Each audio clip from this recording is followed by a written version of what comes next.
गौरी की शादी एक बड़े घर के लड़के यानी कि राजेश के साथ होती है। राजेश की 4 बहनें हैं और सभी अपने भाई पर जान छिड़कती है। अरे पापा, ये राजेश के लिए कैसी छोटी सी हिट की लड़की ब्याह लाए आप? हम लोगों का भाई तो राजकुमार है, उसके लिए तो कोई राजकुमारी होनी चाहिए थी। गौरी को ननद की बात बुरी लगती है और वो रोने लगती है। अरे क्यों गला फाड़ रही है? क्या गलत बोल दिया मेरी बेटी ने? इकलौता बेटा है हमारा, समझी? वो तो तेरे ससुर हाँ कराए थे, वरना मैं तो ना करवाती तेरी शादी अपने हीरे जैसे बेटे से। ननदे सास को भरती और सास गौरी से लड़ती। ये क्या है? तुम्हारी बहनें और माँ आए दिन मुझे खरी खोटी सुनाती रहती है। क्यों नहीं बोलते उन लोगों को कुछ? अरे क्या बोलूं? अब उन लोगों का इकलौता भाई और बेटा होना तो वो लोग थोड़े इमोशनल है मुझे लेकर, समझा करो ना। और कौन सा वो लोग रोज आते हैं ससुराल से? माना एक साथ नहीं आती, लेकिन रोज कोई ना कोई तो खड़ा ही रहता है ना। खैर, जैसे तैसे कुछ साल गुजरते हैं। गौरी एक प्यारे से बेटी की माँ बनती है। सुनिए, हर बात पर ससुर जी से पैसा मांगना ठीक नहीं लगता। आप कोई काम क्यों नहीं करते हैं? काम तो मैंने कभी किया ही नहीं गौरी। पापा के पास इतना पैसा है कि मुझे जरूरत ही नहीं पड़ी। लेकिन कहते हैं ना, हर दिन एक सा नहीं होता। गौरी के ससुर की मृत्यु हो जाती है और घर में गरीबी छा जाती है। गौरी ननद को फोन करती है। दीदी, अब जीजा जी को बोलकर इन्हें कहीं नौकरी दिलवा दो ना। घर चलाना मुश्किल हो रहा है। माँ जी की भी तबीयत खराब रहती है। दवाई का खर्चा और मुन्ने की पढ़ाई का खर्चा काफी है। कुछ मदद मिल जाएगी दीदी। देखो गौरी, तुम तो जानती हो मेरे खुद के 3 बच्चे हैं, तो ये मत सोचना कि बात घुमा कर बोलोगी तो मैं कुछ मदद कर दूंगी।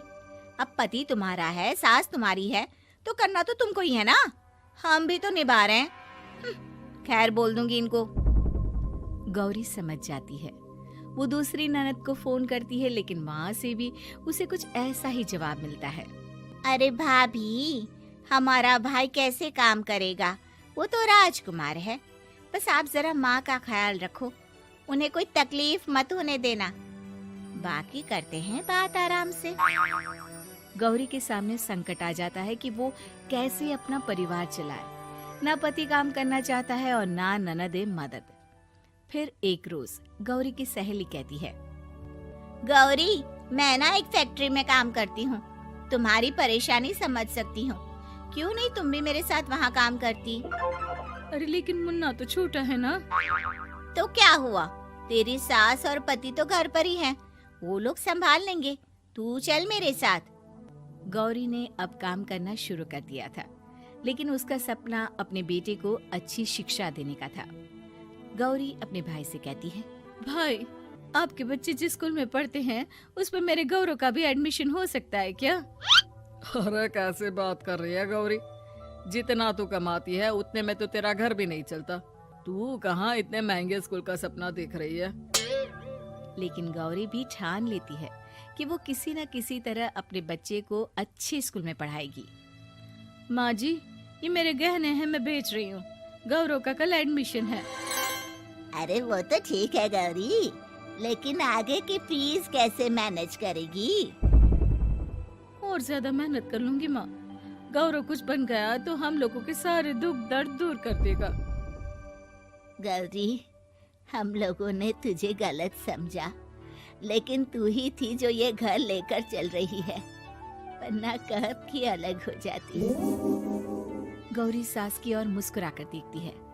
आप भी तो मेरा साथ दे रही है ना। अरे कभी खाने में अंडा या मुर्गा भी खिला दिया करो। क्या रोज रोज पत्ता खिलाती रहती हो? अरे शर्म तो आती नहीं? सारा दिन बहू काम करके पैसे लाती है, खुद तो कुछ करता नहीं, ऊपर से मुर्गा खाना है इसको। गौरी अपना घर चलाने के लिए तो पर्याप्त पैसे कमा लेती है, लेकिन बेटे के महंगे स्कूल, कोचिंग और उसकी डिमांड पूरी करने के लिए उसे लोगों से पैसे उधार लेने पड़ते। माँ, मुझे जूडो कराटे की ड्रेस चाहिए, मैं घर के कपड़ों में क्लास नहीं अटेंड करूँगा। और क्या, बिल्कुल, घर की भी कोई ड्रेस होती है क्या? मैं कल ही ला दूंगी। हाँ बच्चा, तू बस मन लगाकर पढ़ाई किया कर। उसके जाने के बाद कहाँ से लाएगी पैसे ड्रेस के? माँ वो पास वाली चाची से कुछ पैसे उधार लूंगी। अरे सभी से तो उधार ले चुकी है तू। कर्जा इतना चढ़ा लिया है कि पूरा जीवन भी कमाएगी तो उतार नहीं पाएगी। अरे माँ जी, गौरव कुछ बन जाए तो मुझे कमाने की क्या जरूरत, फिर तो मैं बस रानी बनकर राज करूंगी। एक दिन गौरव कहता है, माँ मेरी नौकरी लग गई है, वो भी अच्छे पैसों में। अब हम लोगों के बुरे और दुख के दिन जल्दी खत्म हो जाएंगे। गौरी की खुशी का ठिकाना नहीं होता। वो सास की फोटो के सामने हाथ जोड़ती है कि उसका पति उसे कहता है, देखा गौरी, तेरी तपस्या खत्म हुई। इतने सालों से जो तू फैक्ट्री में नौकरी कर रही है, अब तू आराम कर सकती है। अरे नहीं नहीं, अभी तो नौकरी लगी है, कुछ दिन कुछ पैसे कमा तो लेने दो। कुछ महीनों बाद गौरी की ननद गौरव के लिए रिश्ता लेकर आती है। अरे भाभी, वो मैं ना रिश्ता लेकर आई थी गौरव के लिए।